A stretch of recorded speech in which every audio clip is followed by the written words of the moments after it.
پێغەمبەری خوا صلی الله عليه وسلم باسی ئینسانی خراپ و باش دەکات. هەر ئەوەندەی کە ئینسان ناو قەبردا جوابی مەلایکەی دایەوە دڵخۆشە بێت. ئەو کاتەشی کە پەنا بەخوا جوابی مەلایکەی نەدایەوە، ئەو کەسانەی کە جوابی مەلایکە نادەنوێکی لە سیفەتەکانیان ئەمەیە. براکانم، خوشکە بە ڕێزەکانم، بەخوا مردوەکانمان خوالیان خۆش بێ، هەمویان بەهەشت و جەهەنەمیان بینیوە. چونکە پێغەمبەری خوا صلی الله عليه وسلم باسی دەکات، ئەفەرمی ئەو کەسەی بەهەشتی بێ جێگای خۆی لە بەهەشتا بەیانی و ئێوارە پێشانەدەن. ئەڵێن فڵان کەس ئەگەر چاک نەبوویتە ئەمە جێگای تۆ بوو لە جەهەنەمە، ئەوی جەهەنەمیشی پێشانەدەن. ئەوەشی خراپ بێ جێگای خۆی بەیانی و ئێوارە لە جەهەنەمە پیشان ئەدەن، ئەڵێن فڵان کەس ئەگەر چاک و خواناز بوویتە ئەمە جێگای تۆ بوو لە بەهەشتا. بۆیە مردوەکانمان هەمویان بەهەشت و دۆزەخیان بینیوە، خوالیان خۆش بێ، پێشانیان دراوە. هیوادارم بەهەشتی بن ئینشاءڵڵا. خۆزگایەکێک لەوانە زیندوو بوایەتەوە هەنێ پرسیاری ناوگۆڕمان لێ بکردایە، خوا حاڵت چۆنە، بەهەشت چۆنە، دۆزەخ چۆنە، یەک تۆزێ بۆمان پێ ناسەکە. هەر ئەوەندەی کە ئینسان جوابی مەلایکەی پێ نەدرایەوە.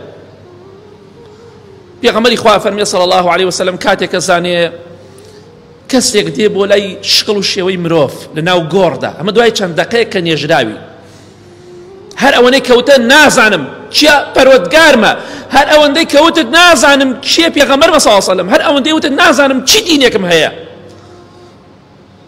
ئەفەرمێ کەسێک دێ بۆ لای دەم و چاوێ زۆر ناشرینی هەیە، ترسناک، جلێ ناشرینی لەبەردایە، زۆر ناشرین، بۆنێکی زۆر پیسی لێ دێت، دێ بۆ لای ئەڵێ جەزاکە الله شەڕەن، خوا پاداشتی خێرت باتەوە بە شەڕ و بە خراپە.